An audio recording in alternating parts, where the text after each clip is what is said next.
किस्सा है। एक गांव में एक आदमी ने नाई की दुकान बनाई हुई थी। वो कम पैसों में गांव के लोगों के बाल काटता था। सब लोग उससे बहुत खुश थे। यहाँ तक कि गांव का चौधरी भी उसे घर बुलवाकर बाल कटवाता था। आज भी उसकी दुकान पर बहुत रश लगा होता है तो एक आदमी उसके पास आता है। भाईजान, आज बहुत अरसा हो गया है, मैंने बाल नहीं कटवाए। हाँ, आज मैं भी फारिग हुआ हूँ, तुम्हारा भी काम कर देता हूँ। भाई अच्छे से बाल तराशना, मेरी 2 दिन बाद शादी है, फुल यो बना दो मुझे। फिर नाई उसके बाल काटता है। इस तरह शाम हो जाती है और वो नाई घर चला जाता है। फिर अगला दिन होता है तो चौधरी नाई को अपने घर बुलवाता है। नहीं, तुम गाँव में इतना अच्छा काम करते हो, मगर यहाँ तो तुम्हें इसके बहुत कम पैसे मिलते हैं। तुम शहर जाकर अपनी किस्मत क्यों नहीं आजमाते? चौधरी साहब, क्या तो आप बिल्कुल ठीक रहे हो, पर यहाँ मेरी दुकान कौन चलाएगा? यहाँ तो कोई भी आ जाएगा। तुम्हें कुछ अर्सा शहर में जाकर काम करना चाहिए। मेरा एक दोस्त है वहाँ, उसका पूरा कारोबार है, तुम्हें उसके पास जाना चाहिए। उसे तुम्हारे जैसे आदमी की तलाश है। चौधरी साहब, मैं घर वालों से मशवरा करके कल आपको बताता हूँ। वो नाई खुशी खुशी घर जाता है और घर वालों को ये बात बताता है तो वो सब बहुत खुश होते हैं।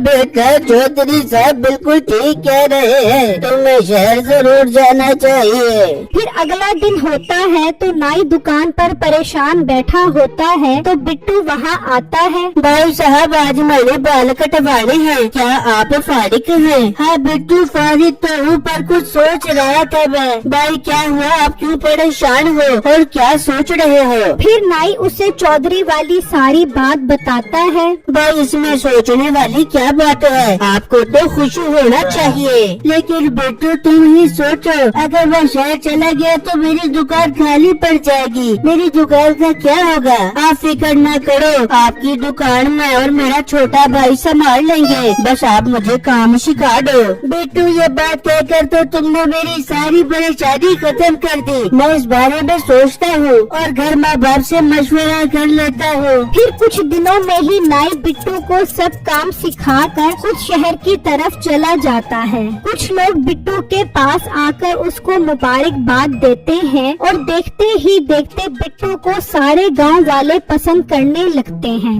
और उसके पास ही बाल कटवाने आते हैं। बिट्टू अपने साथ साथ अपने छोटे भाई चिट्टू को भी काम पर लगा देता है। वो दुकान की देखभाल करता है और बिट्टू सबके बाल काटता है। इस तरह दिन गुजर रहे होते हैं। उसी गांव में मीठे नाम का लड़का अपनी बीवी नसीबो कैंची के साथ रहता था। बेगम, मुझे तो इस नाई पर बहुत गुस्सा आ रहा है। वो मेरी बजाय मोटे बिट्टू को अपनी दुकान पर खड़ा कर गया। उस गेंडे के पूरे गांव में चर्चे हैं और मेरी कोई भी इज्जत नहीं करता।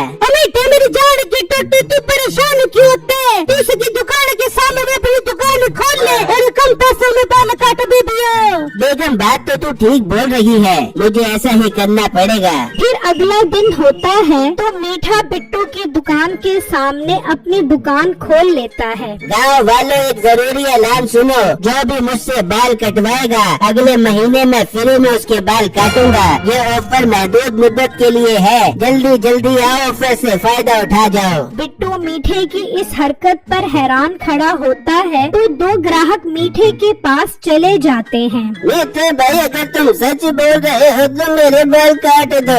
हाँ मीठे भाई, मेरे बाल भी काट दो, मगर पहला कट करना। ये देखकर बिट्टू सोच में पड़ जाता है। ये मीठा भाई हर दफा ऐसा ही क्यों करता है, पता नहीं ये क्यों मेरे पीछे हाथ धो के पड़ा हुआ है। बिट्टू सोच ही रहा होता है तो एक आदमी बिट्टू के पास आता है। बिट्टू, तुम कुछ परेशान लग रहे हो, क्या बात है? देखा ना भाई, सारे लोग मीठे की दुकान पर जा रहे हैं बाल कटवाने के लिए, अब मेरी दुकान कैसे चलेगी? तभी चिट्टू भी वहाँ आ जाता है। बिट्टू भाई, कोई बात नहीं, जाने दो गाँव वालों को उसकी दुकान पर। मीठे भाई को बाल तो काटना नहीं आता, देखना सब लोग वापस हमारी दुकान पर आएंगे। जब शाम होती है और मीठा सारे दिन के पैसे लेकर घर आ जाता है और नसीबो ये देखकर बहुत खुश हो जाती है। अरे मीठे आज मैं बहुत खुश हूँ, लगता है हम बहुत जल्दी अमीर हो जाएंगे। अरे मेरी मोटी बेगम आगे आगे देख होता है क्या।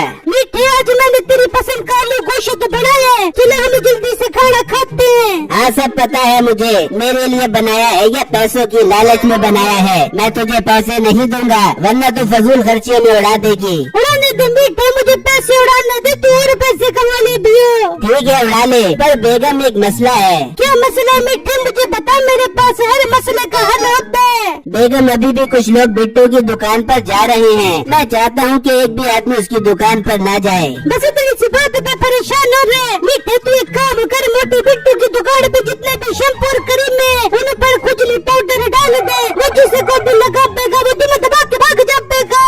फिर अगला दिन होता है और मीठा एक दुकान पर आता है। भाई साहब एक खुजली पाउडर का डब्बा दे दो। अरे भाई लोग खुजली खत्म करने वाला पाउडर मांगते हैं और तो खुजली पैदा करने वाला पाउडर मांग रहा है। ओ भाई तू अपना काम कर, जो बोला है वो कर। अच्छा अच्छा देता हूँ, लगता है क्यों है। फिर मीठा वो पाउडर लेकर चला जाता है और जब बिट्टू की दुकान पर कोई नहीं होता वो बिट्टू की दुकान पर आता है और दिल ही दिल में सोचता है, अब इस मोटे को मजा चखाऊंगा। जब सारे गांव वाले खुजली की वजह से मोटे को मारेंगे तो बहुत मजा आएगा। फिर मीठा जैसे ही खुजली वाला पाउडर डालने लगता है तो चिट्टू वहाँ आ जाता है। ओ मीठे तू यहाँ क्या कर रहा है हमारी दुकान पर, और ये तेरे हाथ में क्या है। चिट्टू ये खुशबू वाला पाउडर है। चिट्टू पाउडर को गौर से देखता है। ओ मीठे ये तो खुजली पाउडर है। अच्छा तो तू हमारी शैम्पू और क्रीमों में मिलाकर हमारे ग्राहक खराब करना चाहता है। मैं भी सब गाँव वालों को बुलाता हूँ। नहीं नहीं चिट्टू मेरे प्यारे छोटे भाई, किसी को मत बुलाना। मैं जा रहा हूँ, आइंदा कभी ऐसी हरकत नहीं करूँगा। ठीक है मीठे, दफा हो जा हमारी दुकान से। फिर मीठा वहाँ से चला जाता है। तभी बिट्टू भी वहाँ आ जाता है तो चिट्टू बिट्टू को सारी बातें बताता है। चिट्टू मेरे छोटे भाई, हम क्या कर सकते हैं। मीठा बहुत ढीठ है, इसको सिर्फ गांव के चौधरी साहब ही सजा दे सकते हैं। चिट्टू सोचने लगता है, अब मुझे कुछ करना होगा, मुझे मीठे पर नजर रखनी होगी। फिर अगला दिन होता है तो एक आदमी मीठे के पास आता है। क्या तुम बिट्टू को जानते हो। हाँ जानता हूँ, पहले बताओ क्या काम है। चौधरी साहब ने बिट्टू को बाल कटवाने के लिए बुलाया है। ये सुनकर मीठा सोचने लगता है, क्यों ना मैं ही बिट्टू बन के चौधरी के पास चला जाऊँ और उसके बाल काटने के अच्छे खासे पैसे बटोरूं। क्या सोच रहे हो भाई। जी मैं ही बिट्टू हूँ, बताओ कब चलना है। कल सुबह जल्दी आ जाना, देर मत करना, चौधरी साहब ने शादी में जाना है। चिट्टू छुपा ये सारी बातें सुन रहा होता है। अच्छा तो ये इसकी दूसरी चाल है, ये मेरे भाई की मेहनत पर डाका मारना चाहता है। इसको तो सबक सिखाना पड़ेगा।